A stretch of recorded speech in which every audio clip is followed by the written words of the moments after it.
un des enjeux de Street Press, c'était que les gens qui étaient pas forcément vus ou pas forcément traités ou toujours mal traités dans les médias classiques, en général, soient traités peut-être plus à hauteur d'homme. Et du coup, qu'il y a cet enjeu de OK, je suis représenté, on parle de ma vie, les questionnements que je pose sont portés quelque part.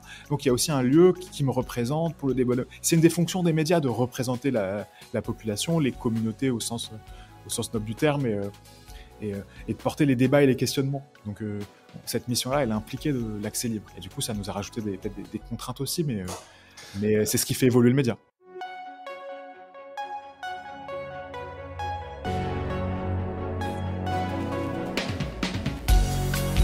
Bienvenue dans Mediarama, le podcast du futur des médias. Je suis François Desfossés et chaque semaine, je rencontre des entrepreneurs, des têtes penseuses et des experts de la galaxie média. Ce podcast est proposé par Cosa Vostra, agence de conseil tech et créative.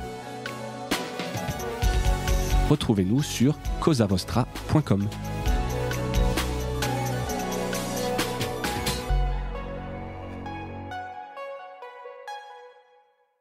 Bonjour à toutes et à tous et bienvenue dans ce nouvel épisode de Mediarama. Je reçois aujourd'hui Johan Weiss, dit Joe, qui est le fondateur, directeur de publication et comme tu le disais, on en parlait il y a quelques instants, couteau suisse du média Street Press.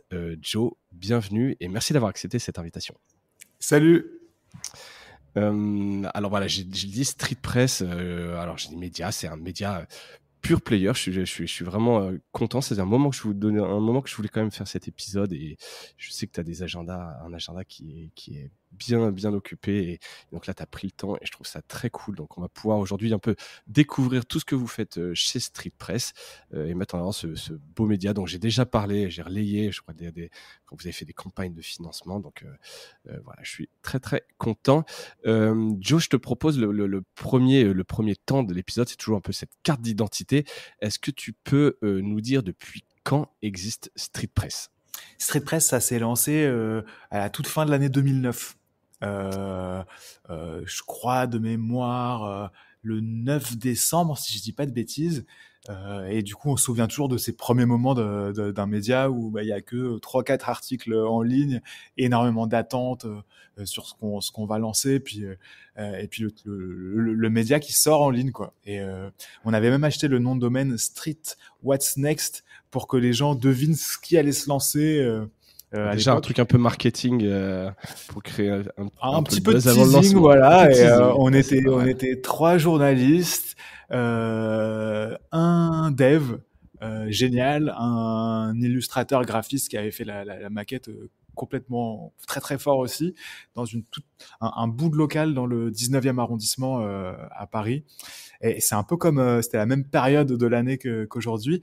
Il faisait encore plus froid que dans nos locaux ici à Montreuil, parce que c'était une petite boutique sur rue en fait, et du coup il y avait un vitrage simple. Je me souviens quand on ouvrait la porte, il y avait une bouffée d'air froid qui rentrait.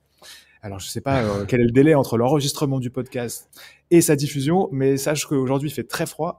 Et qu'on essaye de pas trop chauffer pour respecter les règles environnementales, mais voilà, il fait froid là dans la salle d'où. On essaie de trouver une espèce d'entre-deux.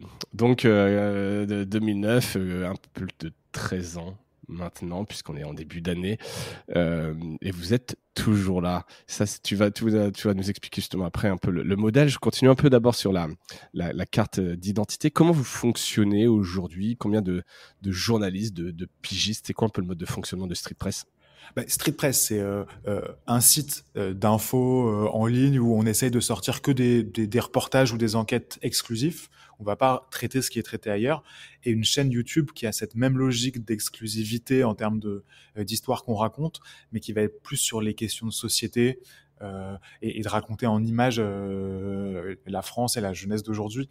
Donc on a vraiment ces 2 canaux. Ça correspond à une équipe d'une 15aine de personnes, à 95% journalistes. Et puis salarié, pigiste. Salarié, je parle en salarié, en D'accord, équipe là, permanente. Équipe, et donc c'est une 15aine de journalistes permanents, et même les personnes qui n'ont pas des métiers ou des fonctions journalistiques, finalement comme mon boulot à moi au quotidien, qui est plus sur la partie économique, gestion, et stratégique et gestion. À la base, moi, mon métier, c'est journaliste aussi. Donc en réalité, on est tous journalistes dans l'équipe et on est 15. Ok, très clair. On a parlé un peu rapidement, alors plus de la genèse des locaux, mais c'est quoi le projet Street Press? Donc, on l'a entendu, là, tu viens d'utiliser le mot engagé. C'est un média engagé. Tu peux nous raconter en quelques mots ce qui s'est passé en décembre 2009? Ouais, en fait, je pense qu'il y a, c'est cool qu'on s'en parle. Je pense qu'il y a un petit peu deux manières génériques de lancer des médias. Tu as une manière assez macro qui va être ce qu'on va souvent voir dans les grands groupes de presse où on va se dire ok, il y a un marché là-dessus, il n'est pas adressé, faisons un magazine de cuisine pour les femmes de telle tranche d'âge, ça n'existe pas, et il y a un marché, lançons-le. Et puis tu as Celle une qui est vision qui rationnelle, est tu veux dire un peu. ouais, rationnelle et qui correspondrait. Je pense pas que l'autre soit moins rationnel, mais il y en a une qui va avoir peut-être une logique euh, peut-être économique ou de Ouais. marketing finalement Offre-demande. au départ. Voilà, il y a un marché, il y a un projet idéal possible, investissons-le. Et après, il y a la passion de créer le média, etc. Donc c'est pas une voie qui est moins bonne, mais je pense qu'il y a vraiment deux chemins et il y a un chemin où on se dit waouh, il faut parler de ça, c'est un sujet, c'est une histoire, il y a besoin de faire ceci et besoin de faire cela. Pour Street Press, c'était un truc que je portais moi qui était on est en 2009, donc il n'y a pas Combini à l'époque, il n'y a pas de médias qui ciblent la jeunesse en mode assez extensif. Et donc, c'était dire, il n'y a pas de médias en réalité qui traitent l'info pour cette génération-là et qui la traitent avec la question de la confiance. Comment est-ce que je crée un média qui établit une vraie confiance entre le média et les citoyens, entre le média et ses lecteurs? Et donc, quels sont les outils, les leviers qu'on va mettre en place? Et donc, il y avait vraiment ces deux moteurs-là. Parler, en fait, parler, être un média d'info, mais au service qui porte les questionnements de cette génération et, qui le fait en excluant personne. Et pour exclure personne, il fallait aller vers les gens pour qui la confiance entre eux et les médias n'était pas un truc établi. Donc, c'était comment est-ce qu'on mettait en place cette confiance. C'est un truc qui est peut-être aujourd'hui plus dans l'air du temps. Mais nous, on arrivait, et puis le problème est toujours là, donc on l'a pas résolu et personne l'a résolu. Mais c'est un truc comme on dit en anglais, qu'on tackle tous les jours au quotidien, qu'on essaie vraiment de traiter. Et il y avait ces deux moteurs-là. Et en fait, on arrive avec ces deux moteurs-là, sans modèle économique, sans savoir s'il y a un marché. Je sais même pas s'il y a un marché en réalité aujourd'hui toujours, mais avec l'idée de mener ce combat-là, de créer un média qui porte les questionnements de cette génération et qui travaille au quotidien, sans en faire forcément des caisses tout le temps, sur comment est-ce qu'on va créer de la confiance entre le lectorat qu'on vise et le média. Et en se disant que finalement, si des gens n'ont pas de médias dans lesquels ils font confiance, dans lesquels ils portent leur confiance pour s'informer, on a un vrai problème démocratique. Parce que s'il n'y a pas de journalistes ou de médias à qui tu fais confiance pour t'informer, comment est-ce que tu te positionnes comme citoyen? Comment est-ce que tu sais ce qui se passe autour de toi? Et Exactement ça ce qui pose est plein de vrai. questions. Ouais. Ce qui est vrai, ce qui est faux. Hein.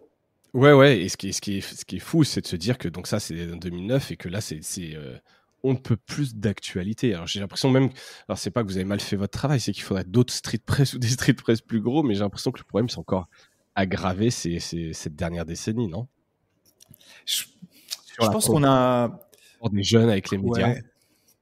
Je pense que il y a...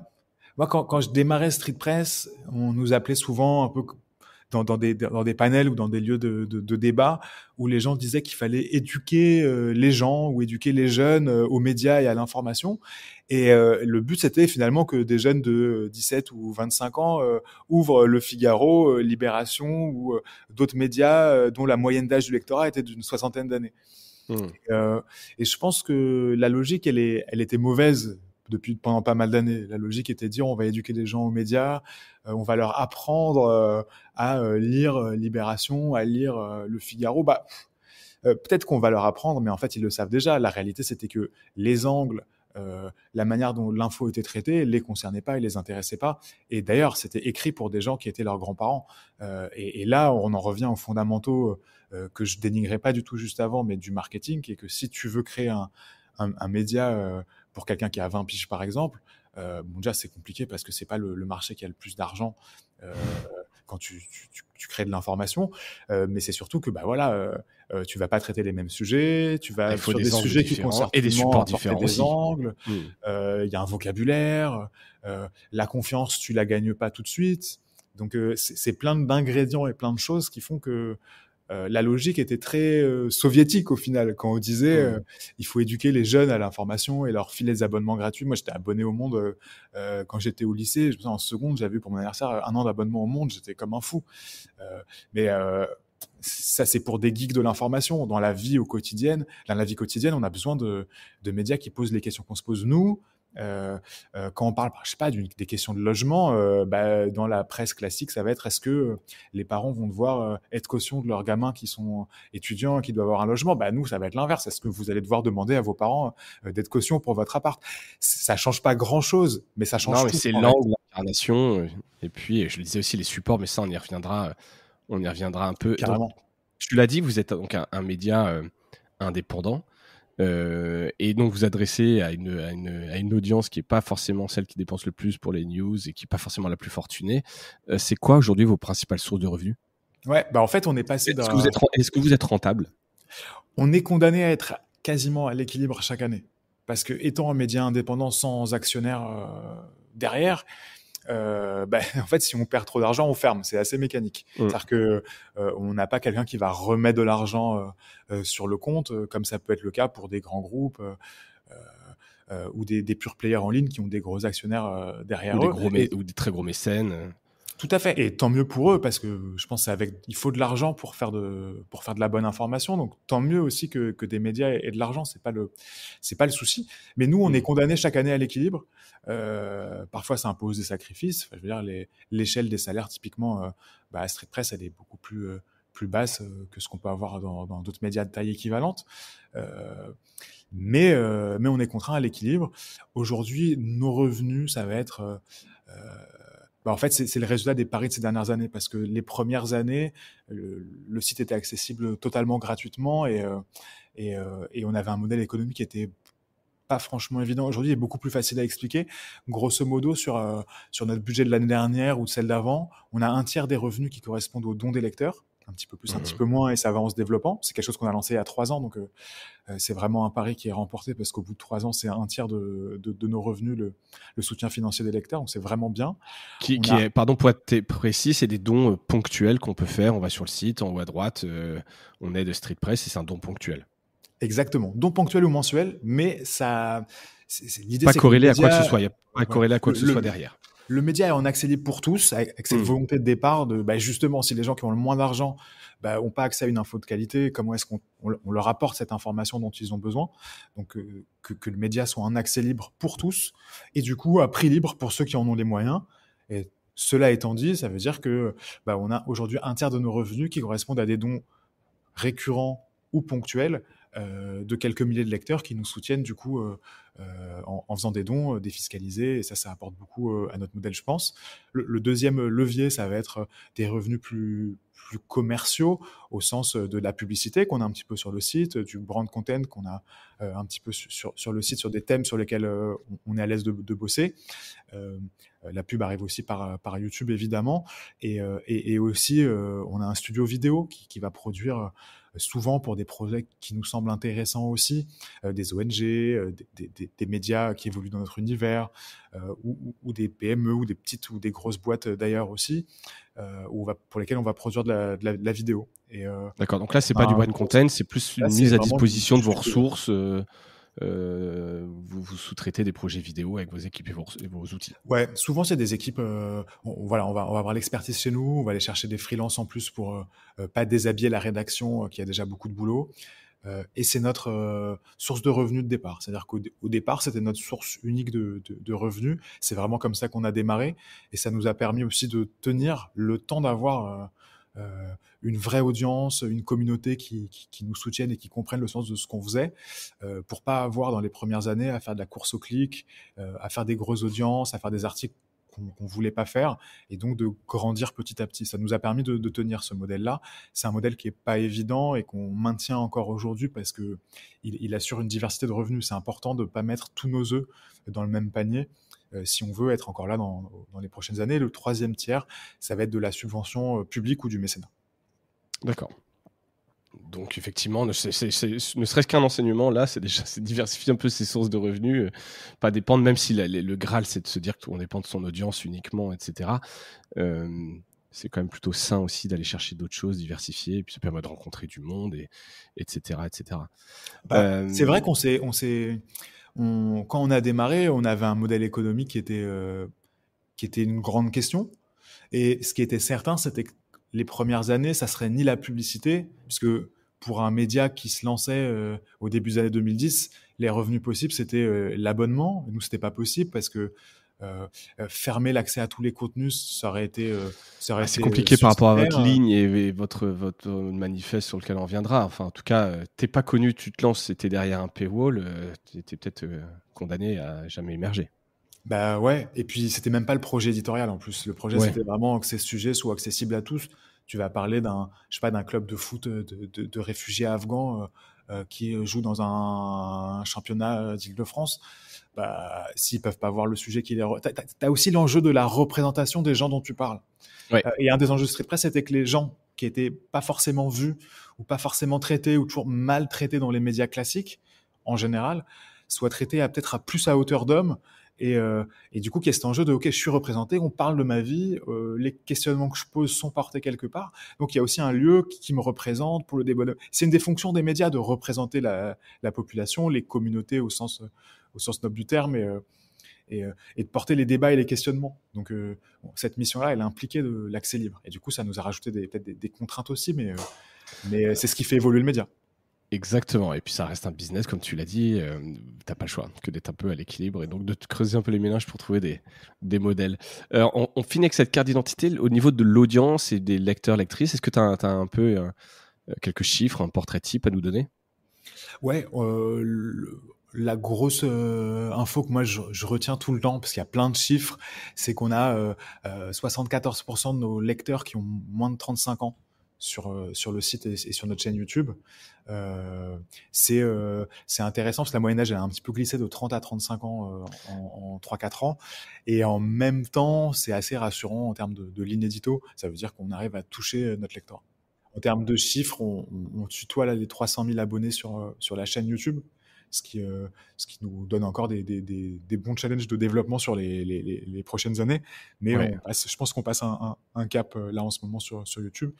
Et, euh, et de manière générale, sur le site, on est autour du million d'internautes chaque mois, ce qui permet aussi, voilà, ça correspond à un papier publié chaque jour. Donc on a aussi l'enjeu finalement que les papiers soient assez lus. Les papiers sont pas mal lus en fait au regard De la de ce production chiffre-là, quoi. éditoriale, quoi. Les gens ont vraiment envie de venir et lisent l'article, le nouvel article qui a été mis en ligne. Ils viennent pas juste Et en picorer. fait, vu qu'il y a un article chaque jour, ou parfois deux, mais comme on fait de l'exclusif, voilà, un article par jour, ça implique qu'on va défendre l'article, on va passer du temps pour défendre ce sujet.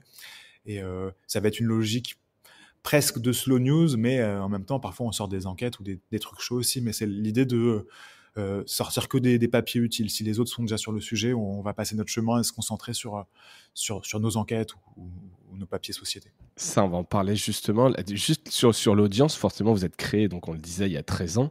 Tu parles la moyenne d'âge de votre audience, 35 ans. Est-ce que tu sens qu'elle vieillit avec vous? Vous arrivez encore à toucher des nouvelles audiences? Et ça, c'est un peu un problème qu'il y a dans beaucoup de médias. Tu sais, j'en parlais, je ne sais pas si tu connais Amadouba de Bouscapé.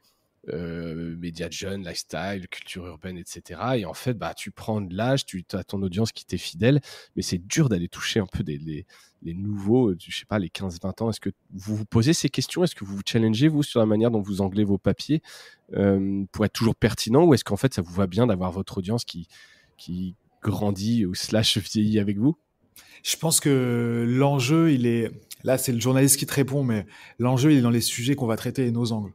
Et du coup, c'est comment est-ce que tu fais que le moteur d'un média qui est la rédaction, et ben en fait, impulse des histoires qui vont parler à cette jeune génération. Donc c'est comment est-ce que tu vas faire venir vers toi des journalistes indépendants qui sont les pigistes, qui sont une quinzaine ou une vingtaine chaque mois, et aussi des journalistes dans la rédaction qui vont avoir 22, 23 ans et vont pouvoir aussi te raconter ces trucs-là.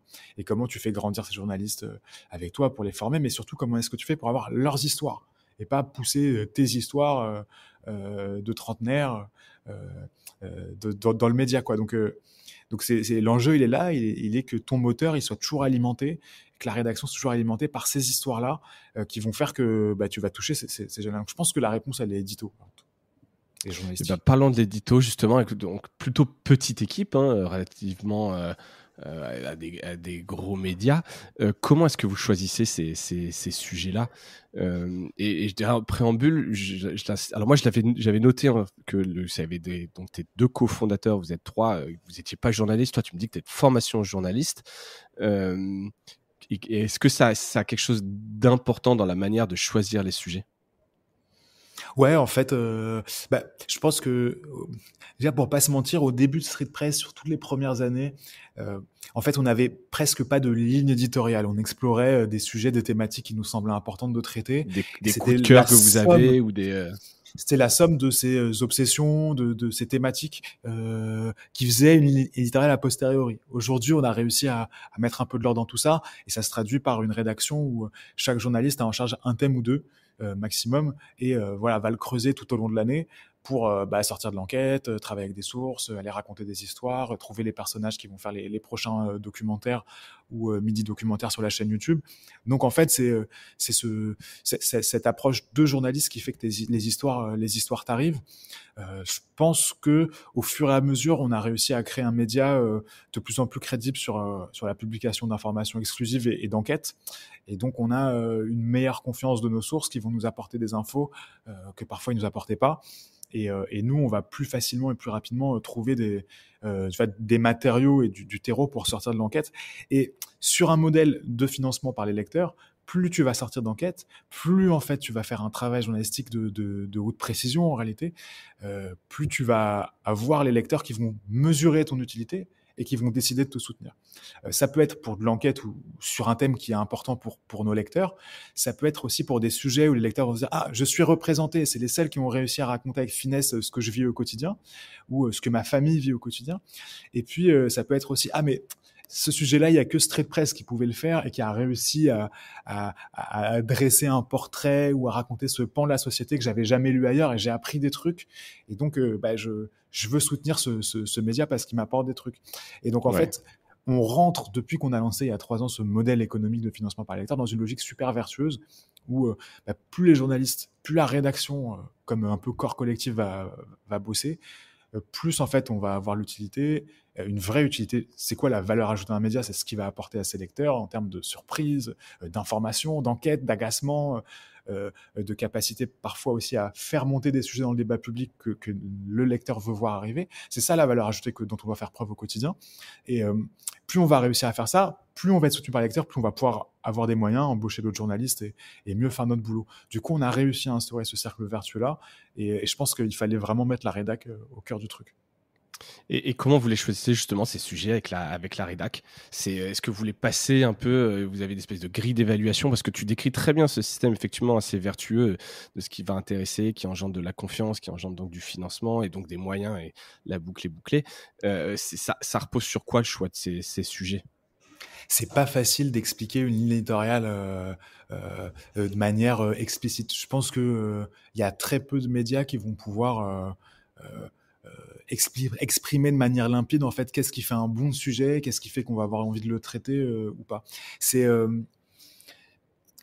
Après les ingrédients, on peut quand même les mettre sur la table, mais c'est pas. Il manque peut-être l'ingrédient mystère en fait dans les ingrédients. Ouais, peut-être, et qui est peut-être même pas une secret sauce, qui est peut-être juste effectivement c'est une intuition, quelque chose un peu de collectif où tu sens que ça va prendre. Les ingrédients, je les rappelle parce que c'est assez intéressant. C'est quand même, vous avez donc des angles locaux et proche donc des témoins, et qui et qui connecte en fait à des enjeux de société sur les droits sociaux, les inégalités, pour les mouvements de population.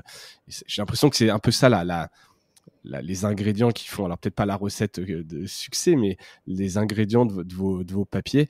Et après donc sur le choix des sujets, c'est sur la table des conférences de rédaction, et puis sans qu'il y ait une règle très stricte, vous y allez. Ouais, en fait, déjà, il faut pas que le sujet ait été traité ailleurs, ou alors il faut vraiment qu'on ait une plus-value par rapport à ce qui a déjà été fait avant. Sinon, le sujet, on se dit, il y a le journaliste qui va travailler, mais tu as un rédacteur en chef qui va bosser dessus, tu vas avoir des gens qui vont éditer le papier, tu vas mettre un photographe sur le sujet, ou alors un illustrateur, on va bosser l'icono, ça va être publié dans le back-office, ça va être défendu par les journalistes qui font le community management. Donc tout ça, c'est décider d'un sujet, en fait, c'est décider qu'énormément de gens vont bosser. Donc s'il a déjà été traité, on va le mettre de côté et on va pas le traiter. Après, il va falloir qu'il apporte un truc en plus. C'est pas juste une belle histoire, c'est pas juste un personnage fort. En général, il va falloir que l'histoire, le personnage dont on parle ou l'info qu'on va révéler, en plus de ce qu'on révèle, elle dise quelque chose de la société. Je veux dire, si on parle d'une affaire de harcèlement sexuel dans une école d'art en région, bah, si on le traite, c'est parce qu'il y a un sujet plus large qui est les violences sexistes et sexuelles en France ou dans le monde. Donc ça va être une manière de traiter ce sujet-là qui va illustrer. Donc ça va être la petite histoire qui va illustrer la grande histoire. À chaque fois, là, c'est des histoires tristes, mais l'idée c'est on va pas enquêter pour le plaisir d'enquêter. Il faut que ça participe en fait de nos engagements et de nos valeurs éditoriales.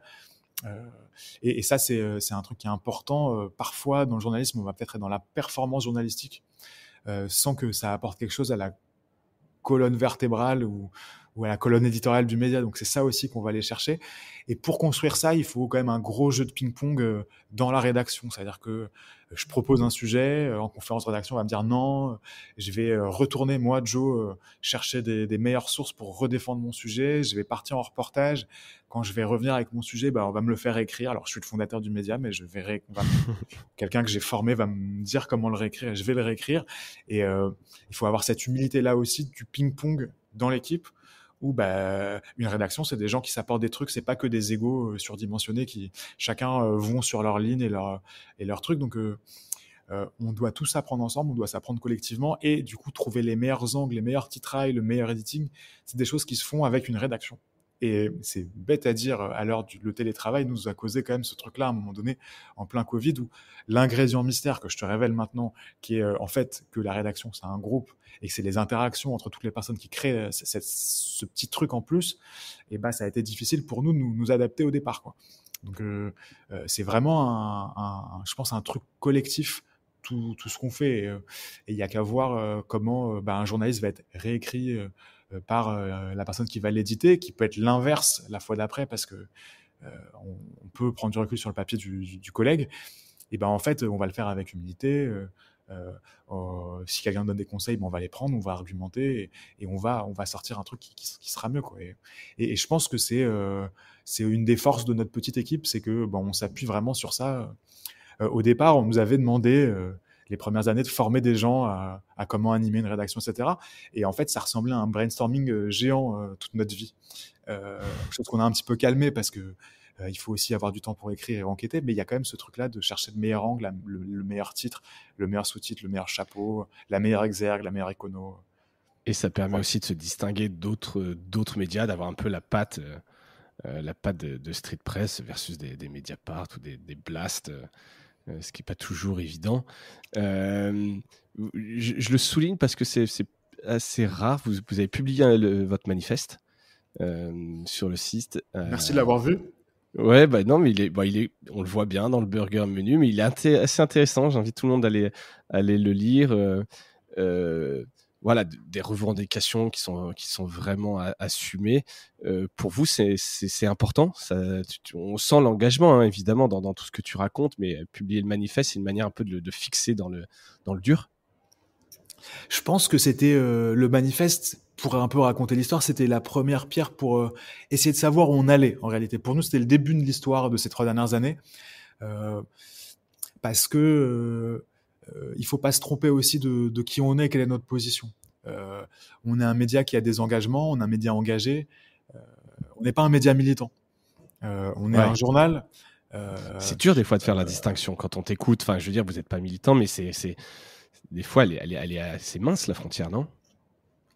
Ouais, mais pour nous, elle est très claire. C'est-à-dire que la frontière, elle est très claire. C'est-à-dire que on choisit les thèmes sur lesquels on travaille, mais comme finalement tout média, on choisit nos angles sur nos sujets, comme finalement tout média, en réalité. Et après, on fait notre travail de journaliste et on va rajouter peut-être la touche avec beaucoup d'humain, avec une titraille qui doit dire quelque chose, qui doit attirer le regard, qui doit marquer. Mais en fait, on est un journal. Et c'est vraiment important de le poser. Et un manifeste te permet de faire ça. Donc, dans le manifeste, on raconte, par exemple, comment l'une d'entre nous était sur une enquête sur des migrants dans le 18e arrondissement, comment on est le seul média à traiter le fait que des dizaines se font arrêter par la police et expulsés dans la foulée, et raconte comment nous, on peut le traiter, d'autres sont pas en mesure de le traiter par rapport justement à qui nous sommes. Mais en fait, on fait un boulot de journaliste et typiquement des gens comme moi sont totalement vaccinés à mélanger l'engagement d'un média à un engagement partisan ou politique ou autre. Alors c'est des choses qui peuvent parfois s'effacer avec Twitter où tu vas retweeter des trucs qui vont montrer un peu ce que tu penses, etc. Mais en tout cas, dans l'ADN du fondateur de Street Press, et je pense que c'est quelque chose qui est fort dans les équipes et dans la rédac, bah ouais, on est d'abord des journalistes. Quand un militant arrive avec un sujet, bah on va le vérifier encore plus parce que bah il arrive avec un agenda lui aussi. Et donc on va, voilà, il y a pas une info, c'est une info qui est vérifiée avec le bon nombre de sources. Une enquête, c'est une enquête sur laquelle tout a été vérifié, tout a été fact-checké. Et jamais, en fait, par exemple, on va prendre position sur des thèmes politiques qui regardent pas le monde journalistique. Ça peut nous arriver de prendre position sur la liberté des médias, le droit de la presse, peut-être les violences contre les journalistes, où il y a l'engagement de notre média. Mais tu verras jamais, même un éditorial de Street Press sur la réforme des retraites. En fait, je pense aussi que nos lecteurs n'attendent pas qu'on leur dise quoi penser. Et je pense que c'était un truc aussi quand Street Press arrive de dire il y a plein d'éditoriaux au fil des pages, des journaux ou des antennes radio. Nos lecteurs, on n'est pas plus intelligents qu'eux. Ils attendent pas des médias à la papa qui leur disent quoi penser et pour qui voter. Et c'est vraiment pas notre rôle. Et donc, c'est aussi important de mettre ça dans la liste de nos ingrédients et de ce qui fait notre ligne éditoriale, c'est qu'on va aller sur des thèmes, mais donc on n'est pas neutre. On est en fait surtout pas neutre. Absolument pas neutre, mais est-ce qu'il y a un journaliste neutre? Est-ce que ça existe simplement? C'est une question qui est intéressante. Je pense pas que ça existe parce qu'en fait personne n'est neutre, tout le monde pense quelque chose. Après, c'est est-ce que tu le fais, est-ce que tu le laisses, enfin est-ce que tu le laisses entendre dans ton papier, est-ce que tu angles dessus et jusqu'où ça va. Donc vous êtes pas neutre, vous êtes engagé mais pas militant. Mais par exemple, si je prends en fait, je pense que tu dois l'être, sinon en fait tu perds. Mais je crois c'est juste du dépêche et l'AFP, quoi. On peut partir du principe, pour arriver à la réponse, tu vois. Personne en tant qu'être humain n'est neutre. Et même chaque média a sa ligne éditoriale, quelle qu'elle soit, qu'on soit Le Point, qu'on soit l'Humanité, qu'on soit l'Express ou Libé. Voilà, on a chaque média une ligne éditoriale. Est-ce qu'elle va être assumée? Est-ce que la ligne éditoriale va être assumée, explicitée ou pas? Mais dans tous les cas, elle existe. C'est à peu près, c'est à peu près évident. Et donc, je pense que l'exercice qu'on a fait avec le manifeste notamment, c'était de dire, ok, quel est notre regard? Quel est notre regard? Je me souviens d'un prof à la fac qui était arrivé en disant, je vais vous enseigner tel thème pendant toute l'année. Voilà qui je suis, voilà ce que je pense, voilà quel homme politique j'ai conseillé avant. Et je suis un prof de fac, donc je vais vous enseigner l'histoire de tel thème, etc.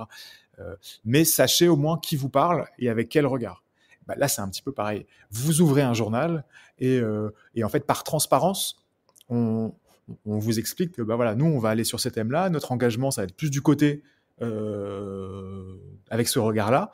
Et après, honnêtement, vous pourrez forcément trouver des biais de par ce qu'on vous explique, mais au moins vous le savez. Et puis en réalité, en plus, je pense que les audiences, aujourd'hui, elles préfèrent savoir qui elles ont en face et ce que nous, on a dans le ventre, plutôt qu'un média mainstream qui va complètement se cacher derrière une face neutre, alors qu'au final, un média sans ligne éditoriale, c'est pas un média. C'est un média, ça a forcément une ligne éditoriale. Et la neutralité n'existant pas, on a tous en fait une ligne édito et il va y avoir le choix de l'assumer ou de pas l'assumer. Et je pense que les lecteurs préfèrent aujourd'hui un média qui assume ce choix-là. Et je pense que les médias qui ne l'ont pas encore assumé, c'est qu'ils n'ont pas encore fait l'exercice de traduire leur ligne éditoriale en la posant sur le papier en réalité. Probablement, ou peur de perdre de l'audience parce qu'ils sont sur des stratégies de volume ou parce qu'ils sont gros, déjà installés, etc. Mais tu as raison, je pense que un, c'est plus intéressant, et deux, si tu veux, voilà, en plus on va en parler après, mais de communauté, de membership, etc. Je pense que tu as intérêt à avoir des valeurs un peu fortes, assumées, etc. et qui te distinguent des autres, en tout cas. Là, je pense aussi. business. Ah, mais bien sûr, tout à fait. On en a parlé, vous faites des enquêtes, c'est un peu votre grand truc et je veux en parler parce qu'en fait elles ont aussi un coût qu'on n'imagine pas, mais donc lors d'une enquête sur les soutiens armés d'Éric Zemmour, votre rédacteur en chef Mathieu Mollard, il avait été harcelé, mais assez violemment, hein, sur ses comptes pro, perso, y compris ses proches. Là, vous avez de sortir toute une série d'enquêtes, les Dry Leaks sur Patrick Dailly, que je tiens à dire que vous faites aux côtés de Blast et du média Reflet. Est-ce que, avec cette histoire de Mathieu Mollard sur Zemmour, il y a des mesures de sécurité? Est-ce que comment vous vous organisez tout ça? Est-ce que vous êtes protégé? Est-ce que vous êtes un petit média? Est-ce que on a entendu votre histoire là-dessus? Ouais, je pense que l'histoire, elle a été un peu expliquée à notre communauté au moins. C'est-à-dire que on, quand on fait un boulot de journalisme, et je pense que c'est le cas de beaucoup de médias, on est confronté à des pressions, et c'est le jeu de l'exercice. C'est-à-dire que parfois, pour pas mal de monde, une info mieux vaut qu'elle sorte pas qu'elle sort. Donc les pressions, ça peut Ouais, être déjà des coups de fil insistants à la rédaction en chef, aux actionnaires, ce ça genre de va choses, quelque en part entre espérant que guillemets. ça ait un impact. Ouais, En- Ça peut être des mises en demeure avant publication, des procès après publication, des demandes de retrait d'articles après publication, ce genre de choses. Et puis ça peut aller sur des menaces physiques ou des menaces en ligne. Et voilà, c'est quelque chose auquel on a été confronté de manière assez crescendo en fait depuis 1 an et demi. Ça correspond du coup à des mesures de sécurité physique dans les locaux. Ça correspond à la formation aussi des équipes sur tout ce qui peut être harcèlement en ligne, qui peut vraiment apporter de la pression au quotidien. Et du coup, ça a été des formations chez nous, ça a été beaucoup de travail sur la sécurité numérique de la rédaction. ouais, Et c'est des choses qui sont souvent un peu la dernière roue du carrosse, donc il était important de bosser. Concrètement, dans notre vie de tous les jours, c'est aussi des rondes de police autour des locaux, de manière aléatoire, ou quand ouais. on sait qu'il y a des choses qui peuvent nous tomber dessus dans les prochains jours, ils sont prévenus et ils ont la gentillesse de passer, ou parfois de rester. Et du coup, toutes ces choses-là additionnées, c'est des mesures qui sont nécessaires. C'est peut-être malheureux d'en être. Après, c'est la moindre des choses pour nous de nous organiser et de protéger nos journalistes. Et, et je pense que c'est dommage d'en arriver là. Et en même temps, il faut avoir conscience des menaces, et il faut, plutôt que de se cacher la tête dans la terre comme une autruche, mieux vaut les traiter et voir comment est-ce que, à notre échelle, on peut se défendre et se Sans protéger. prémunir, se défendre. Ouais. Au début, moi, pour te dire un peu, tu vois, j'ai beaucoup travaillé depuis toujours sur les mouvements radicaux, et du coup, c'est un peu des choses euh, auxquelles je suis habitué, mais je pense qu'en réalité, voilà, au début, moi, je faisais beaucoup de blagues, et en me disant, voilà, pour un peu relativiser et mettre les choses loin. Et puis j'ai vite pigé que, voilà, Que les mecs, ils blaguaient pas, en fait. ouais, et puis que mon rôle de fondateur, c'était pas forcément De de compter sur la fanfaronner chance, ou quoi. ouais, bien Et, sûr. et pour la petite histoire aussi, dans cette période-là où c'était assez chaud, il y avait beaucoup de pression, des menaces physiques, etc., ma voiture a brûlé en bas de chez moi. Ma voiture brûle en bas de chez moi, les flammes montent jusqu'au premier étage, donc moi je le vois, j'étais au premier étage, et, et du coup, plainte directe à la police. Il se trouve que la personne est arrêtée, et il se trouve que la personne n'a rien à voir avec toutes mes choucroutes du boulot, et une personne qui après a été envoyée à l'asile, qui brûlait une poubelle dans les poubelles dans le quartier, D'accord, et ouais. ça a brûlé la voiture. Alors, c'était une voiture à 3 000 euros, donc c'était pas très grave. Enfin, c'était chiant, mais c'était pas la fin du monde. Euh, Mais tu peux vite devenir un peu mais parano et mais en tout fait, voir entre par le ça, quoi. temps, voilà, entre les 2 jours en fait où la caisse a brûlé en pleine nuit, et devant chez moi avec du coup les flammes qui montent à ma fenêtre, et de savoir qui c'était, pourquoi, et qui était le mec qui avait brûlé la voiture, je peux te dire que Là, tu dois pas être bien. en fait tu te fais un film, c'est-à-dire, ok, les gens ont mon adresse, comment c'est possible, est-ce que j'ai été suivi, mais dans ce cas, qui est suivi de la rédaction, et donc tu peux vite te monter un film. Et en fait, c'est là où la rédaction en chef et la direction du journal, elle doit vraiment être là pour sécuriser physiquement, sécuriser numériquement, former les journalistes autant que possible aux outils en ligne, à se prémunir du cyberharcèlement, et d'avancer en même temps sur les enquêtes, et de continuer à bosser. Donc euh, c'est euh, c'est un truc où voilà, En fait, c'est là où moi, je suis toujours sur des journalistes très libres dans la rédaction de quel sujet traiter, comment bosser, et pas un truc trop vertical. Et en même temps, je pense t'as vraiment besoin d'une rédaction dans ces cas-là. Parce que dans la même situation, journaliste indépendant, bah en fait, comment tu te protèges? T'as même pas de locaux avec qui tu vas pouvoir échanger sur ce que tu vis en cyberharcèlement. Enfin voilà. Et je pense que Ouais.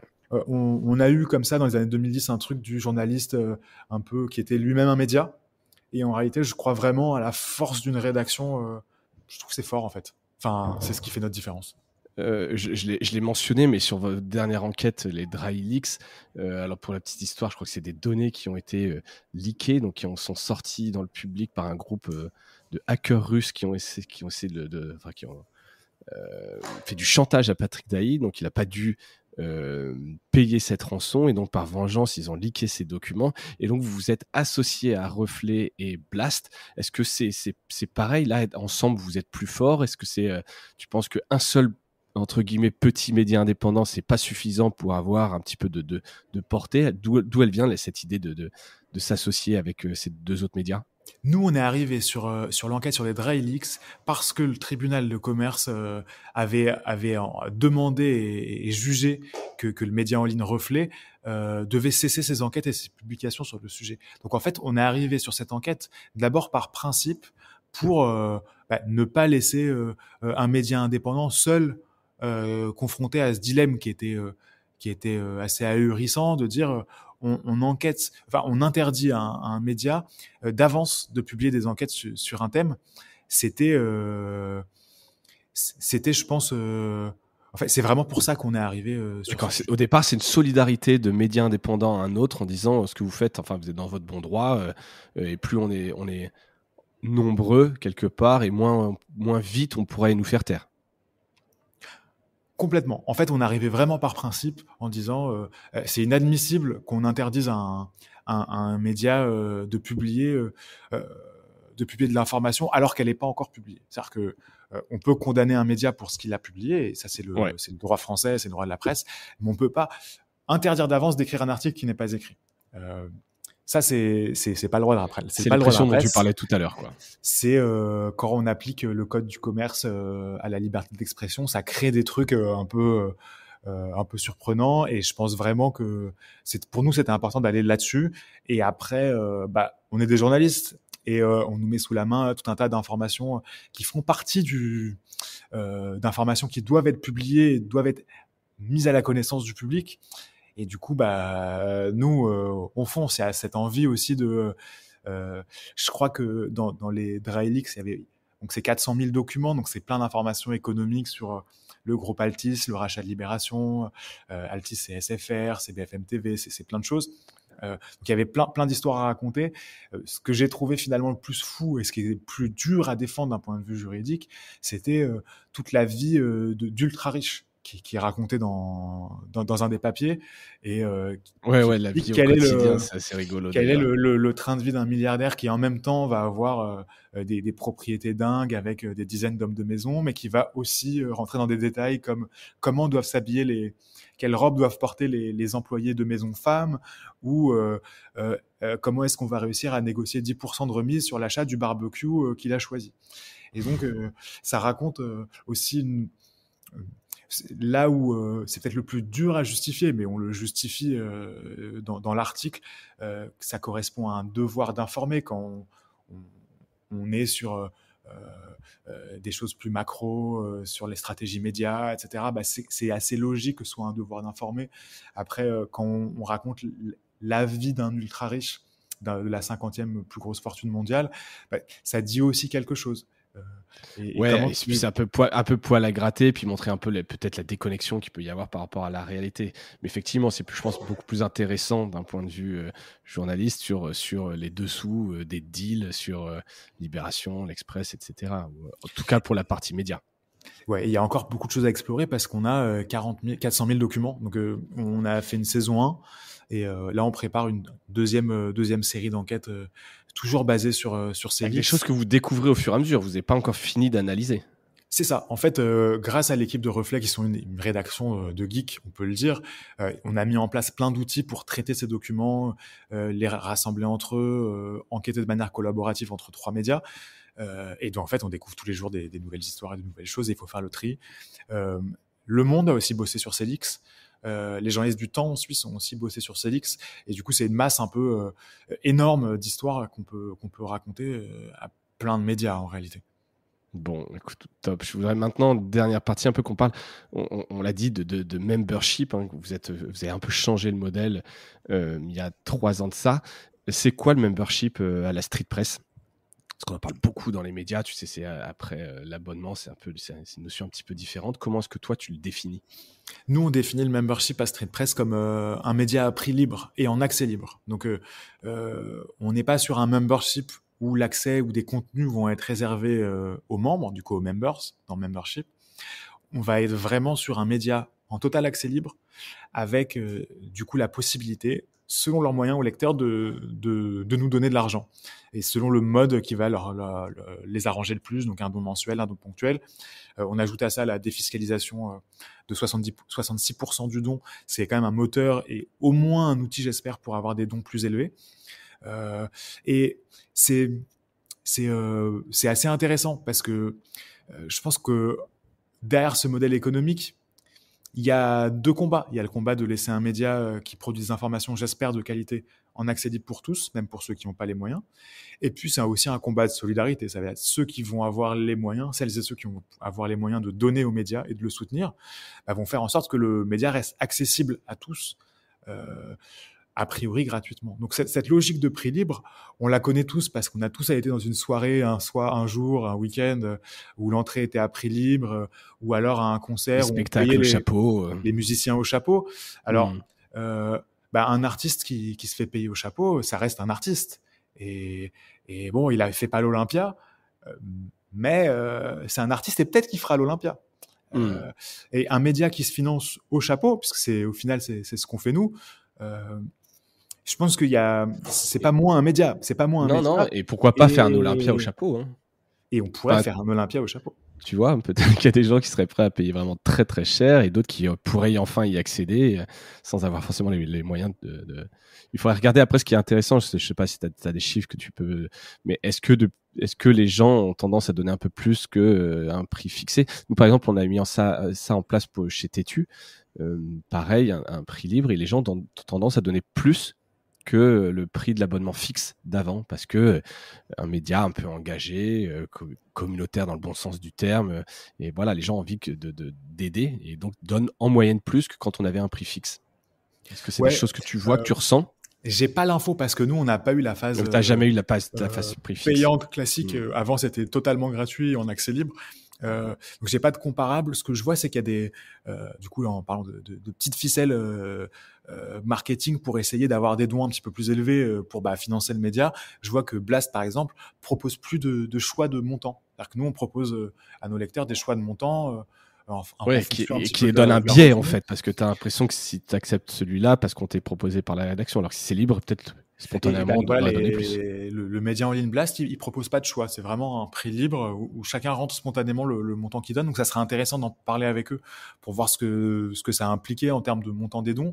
Nous, on est sur un public qui a pas forcément des très gros revenus. Donc, on essaye de rester à la hauteur aussi des possibilités pour montrer que et c'est réellement réel. C'est-à-dire que chaque euro nous apporte quelque chose. Surtout, chaque euro mensuel nous apporte énormément parce qu'on sait que finalement, chaque mois, l'argent va venir et on peut vraiment baser nos hypothèses de revenus, nos embauches sur cet argent qui sera là dans un mois, dans 2 mois et dans 3 mois.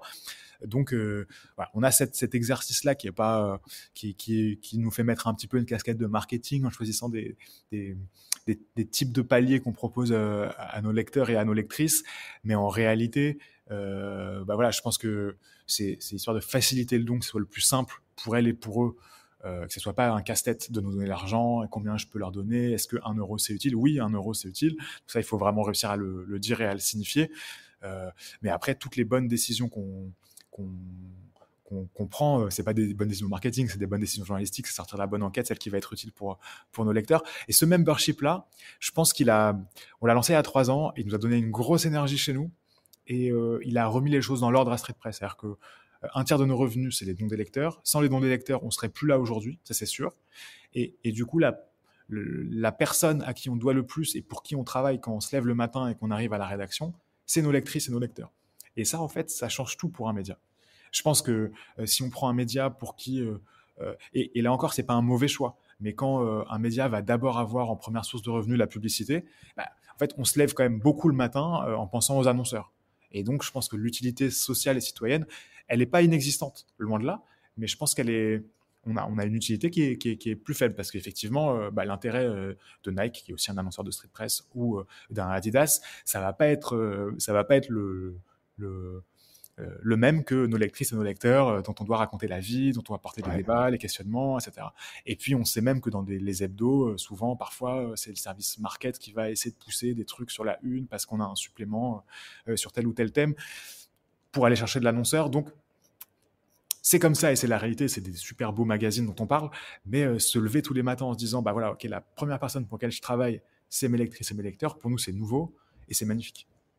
Ouais, bah c'est plus pur, j'allais dire en tout cas, mais c'est une vraie chance qu'on mesure tous les jours. Ouais, c'est une vraie chance, c'est une indépendance, c'est un circuit court quelque part, tu vois, tu produis un contenu pour quelqu'un qui te lit, qui te soutient et qui paye pour ça. Donc, tu leur parles à ta communauté, vous leur parlez, comment vous engagez un peu la discussion avec eux au-delà des appels à dons, tu sais, dans la notion de membership, voilà, justement, on en parle, je ne vais pas dire que c'est du donnant-donnant, mais il y a des choses en plus que vous leur donnez, vous leur parlez, vous vous réunissez. Ouais, on parle à nos lecteurs, mais franchement, pas assez. Je pense que au tout début de notre modèle de membership, on est arrivé avec cette idée de finalement de créer pas un club, mais proposer un certain nombre d'avantages aux gens qui nous soutenaient. Ouais. Et en fait, on a vu qu'avec la petite équipe qu'on était, c'était pas réellement tenable. Aujourd'hui, finalement, le modèle le plus proche, ça va être finalement comme un don à une ONG. Je soutiens l'ONG et je suis tenu informé de temps en temps, régulièrement, de comment mon argent est utilisé et à quoi il sert, de par, du coup, en ce qui nous concerne, les sujets qu'on traite, les attaques auxquelles on fait face, les procès auxquels on se défend, et les projets de docu qu'on a, etc. Donc ça va être... et je pense que c'est la base. C'est-à-dire que plutôt que de promettre plein de choses et de pas les tenir, on s'est concentré ces 3 dernières années sur tenir au courant notre communauté et en fait être là et faire produire, en fait ce pourquoi on nous soutient. Ouais. On a remis en place là depuis quelques mois et c'est un peu un des sujets de cette année, pas mal d'événements à Paris, en région, avec nos lectrices et nos lecteurs, parce que ça avait été un peu bloqué pendant 1 an et demi, et c'est des choses qu'on faisait déjà avant, même avant le modèle de membership, parce qu'il y avait vraiment une communauté autour de Street Press. Donc là, on le remet en place, que ce soit notre prochain documentaire avec France Télévisions, qu'on va aussi projeter dans une dizaine de salles partout en France, que ce soit des signatures dans les librairies, que ce soit des événements tout simplement avec nos donateurs ou nos lecteurs. Mais ça, c'est des choses qu'on remet en marche là. Mais c'est, je pense, le deuxième étage de la fusée. Le premier étage, c'est réellement, je pense... et parfois, les gens qui nous donnent de l'argent nous disent voilà, je vous envoie ce chèque, c'est un don que je fais, je ne sais pas si j'en referai, et je vous demande de ne pas me ressolliciter en réalité, juste faites bien votre boulot, en fait, c'est tout ce que je vous demande, perdez pas de temps. Ouais, c'est intéressant. J'aime bien quand même cette idée de fusée à 2 étages, parce qu'effectivement, tu sais, il y a un peu pas cette mode, alors je sais pas si c'est une mode, mais en tout cas, tendance sur les communautés, où on interagit avec sa communauté, on livre un Slack, on est sur un Discord, on est coulisses, mais c'est vrai que rappeler en fait que y a la base un peu du premier étage, c'est juste produire, déjà remplir ce contrat-là, quoi. Et le reste, ça doit être de l'extra qui peut venir un peu après.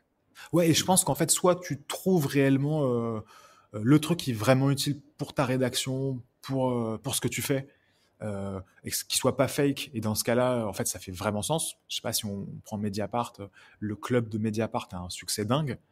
Parce que les gens peuvent poster, commenter, réagir, être mis en avant, et ça apporte une vraie utilité pour les lecteurs, pour le média. Et donc, en fait, là, on est sur quelque chose qui fonctionne avec un club qui fait vachement sens. Nous, dans notre ADN, il y a vraiment être sur le terrain avec les gens dont on parle. Donc, le deuxième étage, pour nous, c'est une fois qu'on a fait le job d'enquêter et de raconter la société, ça va être de rencontrer nos lectrices, nos lecteurs, être sur le terrain, faire des projections débats sur nos documentaires, c'est faire des débats sur des thèmes, Et c'est voilà, essayer de mailler le territoire là où sont nos histoires, quoi. Ouais, très clair. Donc il reste encore un petit peu de boulot pour, Il y pour a ce... beaucoup de boulot. Il y a beaucoup de boulot. pour ce deuxième étage. Justement, est-ce que tu peux nous parler de futurs projets d'innovation lesquels tu mises, alors que tu aies les moyens ou pas, que vous ayez les moyens ou pas de mettre ça en place? C'est quoi un peu le futur de Street Press? Écoute, là, on est sur deux gros sujets. Il y a un sujet qu'on va annoncer dans quelques semaines. On peut l'annoncer aussi un peu ici. On bosse avec Hôtel 71, qui est un incubateur de médias à Lyon. Et on va, Ouais, avec eux, ouvrir notre catalogue de formation au journalisme, à la production de contenu. Du coup, on revient un peu aux fondamentaux de Street Press. Et pour asseoir notre modèle économique, dans notre modèle, il y a depuis toujours la transmission. Transmettre justement l'éthique du journalisme, le métier, comment on raconte des histoires, à l'écrit, en vidéo, transmettre aussi des outils même super pratiques pour les pigistes, pour qu'ils puissent, comme journalistes, mieux travailler. Donc ça, c'est tout un catalogue de formations Street Press qu'on monte avec Hôtel 71, qui est le gros incubateur de médias innovants sur Rhône-Alpes, qui appartient à Artifarty. Et du coup, on lance d'abord les formations sur Lyon, euh, parce que c'est leur point de départ, et elles arriveront normalement au deuxième semestre de cette année sur Paris, avec top. cette idée de transmettre ce qu'on fait. Et pour nous, c'est notre ADN. On a toujours été dans la transmission. On en parlait avant d'allumer le micro tout à l'heure. Et, l'idée, c'est que ça apporte aussi des revenus à Street Press. Et comme on est un média indépendant, on a vraiment ce besoin de diversifier nos sources de revenus. Je donne un exemple, on a parlé pendant pas mal de temps du membership, qui est quand même adossé à une règle simple, c'est que les gens qui nous donnent, ils peuvent donner parfois ces montants-là parce qu'ils en défiscalisent et déduisent de leurs impôts 2 tiers de ce qu'ils nous donnent. 66%. On imagine que si la loi changeait, on aurait toujours nos lecteurs qui nous soutiendraient, mais peut-être pas à la même hauteur. Donc c'est vraiment important pour nous d'avoir d'autres sources de revenus pour Anticiper quoi que ce soit, être le plus, le voilà, plus être anticipé là, possible, hein. dans 5 ans, que tu nous réinterviewes dans 10 ans. Et donc voilà, ça J'espère. c'est ce qu'on va annoncer dans quelques semaines. Et pour nous, c'est un projet important parce que ça associe aussi toute l'expertise de la rédaction. Et ça associe la transmission. Et puis bosser avec un partenaire, c'est bien. On essaie de le faire. On parlait de partenariat avec d'autres médias. Bosser avec Artifarty, qui a une grosse structure de l'entrepreneuriat culturel, ça nous adosse aussi à une structure qui a la capacité de faire des formations. C'est pas juste former, c'est tout un administratif, c'est de la logistique, c'est des C'est du locaux. boulot. C'est C'est du beaucoup de boulot. La boulot. certification Calliope, etc. Voilà, et on leur laisse parce que c'est leur métier, et nous on se concentre sur nos valeurs. Transmission, vos expertises, et puis potentiellement une ligne de revenus. Donc ça coche un peu toutes les bonnes conditions pour Street Press. Et puis les formations Street Press, on les attend, tu vois, on a envie de les voir. On a pas mal de potes dans d'autres médias qui disent quand est-ce que vous voulez le lancer. Donc voilà, ça arrive, et je pense que ça sera de l'humain vraiment cool, et puis aussi, j'espère, utile pour les gens qui participent. Eh ben, écoute, quand ça sort, tu nous fais signe. On a une newsletter tous les mercredis, donc je serais ravi de relayer ça sur la newsletter de Mediarama quand cette offre sortira. Mais avec plaisir. La toute dernière question qui est un peu classique sur Mediarama, est-ce que tu as un truc cool à nous partager? Pas forcément en rapport avec Street Press, ça peut être un film, livre, podcast, expo, n'importe quoi, un jeu vidéo auquel tu as joué. Je sais pas jusqu'où je peux aller dans le dévoilement de ma vie privée, mais Écoute, on sait déjà que tu as eu une voiture à 3 000 € qui a brûlé. On commence à avoir des choses sur toi. Maintenant, j'ai une Dacia qui, j'espère, ne va pas brûler parce que c'est voilà. vachement cool, une Dacia, tu vois. En fait, ça, je sais pas, je pensais pas, en fait, avoir une voiture quand je serais grand. Ouais. Mais au final, de la même manière que quand on a lancé Street Press, on pensait pas que ça durerait 12, 13 ans et encore plus. Et du coup, ce qui a été lancé comme un projet un peu à l'arrache devient une entreprise avec 15 personnes qui bossent tous les jours. Et du coup, nous, on grandit aussi. On devient des adultes. Et je pense qu'il faut mesurer qu'on vieillit. C'est vraiment important parce que, t'en parlais, le lectorat aussi peut vieillir. Aussi, en réalité, ça nous confronte à des enjeux de responsabilité par rapport à une entreprise qu'on a développée, qui était un projet un peu étudiant au départ. Et voilà, le fait d'avoir une Dacia, je pense que aussi ça, tu vois, ça crée ce truc je suis un adulte réellement, et Voilà. Après, c'est pas la plus belle voiture au monde, mais en même temps. Non, mais est-ce que c'est ça le truc cool, c'est d'avoir une Dacia en mode utilitaire et on Non, c'est qu'il y a pas le la plus belle chauffage. voiture. C'est qu'il y a le chauffage dedans par ces temps compliqués. Et on a des voisins à Street Press qui sont beaucoup en voiture et ils viennent d'avoir le chauffage cassé. Du coup, je mesure la chance que j'ai là encore d'avoir du chauffage en fait. C'est Tout simplement. On aura démarré par le chauffage, on finit par le chauffage. Et on vous souhaite à tous une année chaleureuse, chaude, avec des bonnes surprises. Exactement. Profiter de la chance, de la vie. Exactement. Et de faire des belles choses et des choses utiles, bordel. Voilà. Et je posterai évidemment dans l'épisode le lien vers le soutien pour Street Press, puisqu'il n'y a pas en dehors des périodes de campagne, on peut tout le temps donner et soutenir Street Press, et donc aller suivre un peu tous ces articles qui sont mis à disposition. Comme on l'a dit, tout le monde, même si vous n'avez pas les moyens, vous pouvez quand même aller lire, découvrir le travail de Street Press. Joe, merci pour ton temps, cet engagement et cette passion pour ce projet. C'est vraiment très cool. Ça fait des belles choses à voir, tu l'as dit. Donc je suis ravi de mettre ça en avant. Bonne chance pour la suite. Et puis, comme tu dis, alors rendez-vous peut-être dans 10 ans ou peut-être même avant pour voir toutes les évolutions de Street Press. Eh ben merci, et je pense que c'est les podcasts comme le tien, c'est des endroits utiles où j'espère, mais les gens qui produisent des médias, qui font de l'information, qui animent ce bout de la vie démocratique de notre pays, en fait, prennent une heure de temps aussi pour réfléchir à ce que nous on fait, à ce qu'ils font, à ce qu'on fait de manière générale, et c'est important qu'il y ait des espaces comme ça où on réfléchisse au sens de tout ça, parce que voilà, quand on est au quotidien, on essaie de faire mieux, etc. Mais voilà, prendre le temps de l'exercice que tu nous proposes et que tu m'as proposé, il permet aussi de réfléchir à ce qu'on fait, d'essayer de faire mieux, de nous poser des questions, de se demander pourquoi on le fait. Et donc, merci. Eh ben écoute, je t'en prie, et tu es joignable notamment sur Twitter où tu réponds assez vite. Donc n'hésitez pas si vous avez envie de contacter Joe, des partenariats. Alors, tu hoches la tête, mais je pense que tu es pas mal sollicité, mais tu les as et tu m'as répondu dessus. Donc on peut te contacter là-dessus si vous avez des idées, des partenariats. Tu l'as dit, toi, tu es assez preneur. Voilà, merci encore une fois Joe, et merci à toutes et à tous d'avoir écouté cet épisode. Et je vous dis à bientôt. Salut. Salut.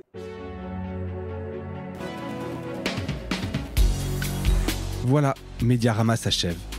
Si cet épisode vous a plu, n'hésitez pas à le liker et le partager. Et puis, si vous souhaitez être accompagné par notre agence Cosa Vostra, contactez-moi par mail mediarama@cosavostra.com.